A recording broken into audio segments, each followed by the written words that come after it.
예, 요즘 그 사원 교수님을 찾는 환자들은 주로 어떤 환자들입니까? 사실 제가 주로 보는 환자들은 제가 이제 우울증이 전공이기 때문에 정신의학적 병원을 치면 우울증 환자가 많고요. 또 그런 이제 불안증 환자도 있고 또 병원에서는 이제 소아 청소년도 제가 이제 담당을 하는데요. 대개 승인 기준으로 말씀드리면 그 환자의 의학적 질환명은 다를 수가 있고 호소하는 증상은 다를 수 있지만은 그들이 호소하는 키워드는 공통된 것이 있다 이렇게 봅니다. 대개는 성공에 대한 어떤 실패감, 그에 대한 좌절감인데요. 실패감과 좌절감 때문에 환자분들이 고통스럽다기보다는 그 이후에 실패하고 좌절했는데 주위에 자기 편되는 사람이 아무도 없다.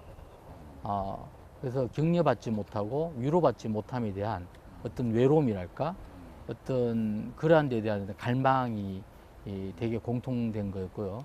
그래서 사실은 가장 중요한 치료는 우리 사회가 또 우리 각자 한 분 한 분이 타인에 대해서 배려하고 따뜻한 사회가 돼야 된다. 그래서 행복하고 따뜻한 사회적 정책이 정말 필요하다라는 것을 느낍니다. 그것이 기본적으로 전제돼야 되고 개인적으로 이제 저희들 정신건강 의학과 전문가들이 때로는 약물치료, 때로는 정신치료를 해야 된다고 봅니다. 그렇다면 그 사원 교수님 보시기에는 우리 건강한 사회 또는 그 건강한 마음, 뭐 그건 어떻다고 어떤 것이 건강한 사회다 이렇게 보세요. 제 개인적으로는 이런 생각을 가지고 있습니다. 일할 때 열심히 일하고 놀 때 열심히 노는 사람이 건강한 사람이다. 그럼 건강하지 못한 사람은 어떤 사람이냐면 일할 때 놀 걸 걱정합니다. 놀고 싶어 합니다. 놀아라 그러면 일할 걸 걱정합니다. 이런 것은 이제 불건강한 거고요. 또한 건강한 사람이라고 하면 우리가 바꿀 수 없는 어떤 사건이나 현실은 수용할 수 있어야 됩니다. 우리가 바꿀 수 있는 부분에 대해서 바꾸고자 하는 용기와 의지를 가져야 됩니다.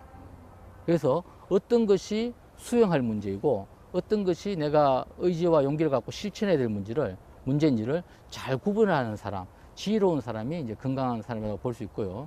타인을 배려해야 됩니다. 배려를 하는 것이 곧 나를 위한 것입니다. 우리가 타인을 배려하지 않고 어떤 타인이 이 사회에서 적응을 하지 못하고 이 사회에서 좌절감을 느끼고 실패감을 느끼고 그로 인해서 어떤 적개심을 느낀다면 이 사회가 혼탁해집니다.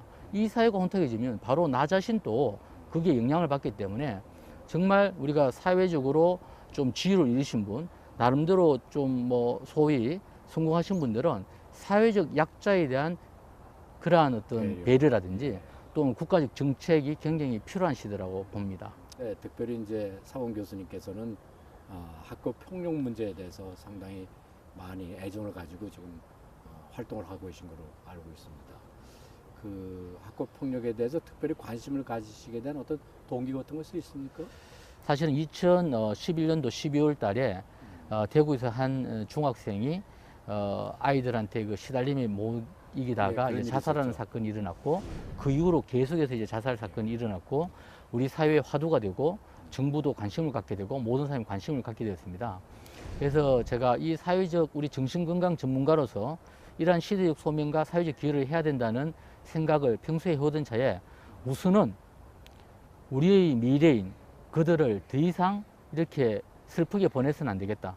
그들에게 우리가 더 이상 얼룩을 남겨서는 안 되겠다. 그들의 얼룩을 지워주겠다라는 생각으로 학교 폭력에 먼저 관심을 갖게 되었고 그래서 학교 폭력 극복을 위한 정신건강의학과의사 백인위원회를 제가 대한신경정신의학회 지금 상임이사, 특임이사로 있는데 그것을 조직하게 됩니다. 그것이 2012년도 6월 30일 날 조직하게 되어서 지금 학교 폭력에 관한 한 정신건강의학과 의사들 한 전국적으로 250명이 지금 활동하고 있고 중국 학교 폭력은 서울에서만 일어난다, 대구에서 일어난다, 포항에서만 일어난다 이런 게 없기 때문에 그렇죠. 전국적으로 조직해서 저희들이 사회적 봉사와 기여를 하고 있습니다. 왜 우리 학교가 이 폭력에 물들어가고 폭력이 심각한 문제로 대두되고 있을까요? 사실은 이제 제목이 학교 폭력이라는 것에 대해서 우리 교사 선생님들은 상당히 이제 싫어하십니다. 예, 왜냐하면 학교 폭력이라는 말 자체가 마침 그 학교 폭력의 원인이 학교에 있는 듯한 인상을 주기 때문인데요. 실제로 학교 폭력의 원인은 사회적 요인이 있고요. 사실은 학교 폭력을 제가 환자분도 만나고 또 일을 하게 되면서 공부를 하게 되면서 이게 결국은 우리 사회적인 것의 축소판이다. 축소판. 예. 그것이 이렇게 전이 돼 있다. 그렇죠. 사회적인 문제의 축소판인데 어른들은 뭐 그럭저럭 이렇게 견뎌나는 거고 아이들은 아직까지 성장기에 있고 마음이 여리기 때문에 더 큰 상처를 받는다는 거고 있고요. 또한 가정의 문제가 있고요. 또한 일부는 학교의 문제도 있고요. 또한 일부는 개인적인 이제 문제도 있습니다. 또 정신적으로 또 뭐 질환이 있다든지. 그래서 사실은 학교만의 문제는 아니고 총체적인 문제다라는 것을 말씀을 드리고 싶습니다. 그러면 그 대책의 가장 에센스, 가장 중요한 것은 대강 어떠한 거를 제시하고 있을 수 있습니까? 우리가 일반적으로 생각할 때 학교 폭력하면 이제 가해자하고 피해자를 이렇게 엄격하게 구분하려는 시각을 가지고 있습니다. 근데 실제로 일진이라는 소위 올바르지 못한 아이들이 일방적으로 약한 아이들을 괴롭히는 경우는 학교 폭력의 20% 정도에 지나지 않습니다. 대부분 나머지 한 80% 경우에는 아직 마음이 여리고 미성숙한 아이들끼리의 다툼입니다. 사실은 학교 폭력의 가해자, 피해자를 엄격하게 구분하기 어려운 경우가 훨씬 많습니다. 욕을 먼저 한 자가 가해자인지, 욕을 듣고 때린 자가 가해자인지, 한 대 때린 자가 가해자인지, 여러 대 때린 자가 가해자인지, 사실은 이게 헷갈릴 때가 많고요. 또 가해자 같은 경우에도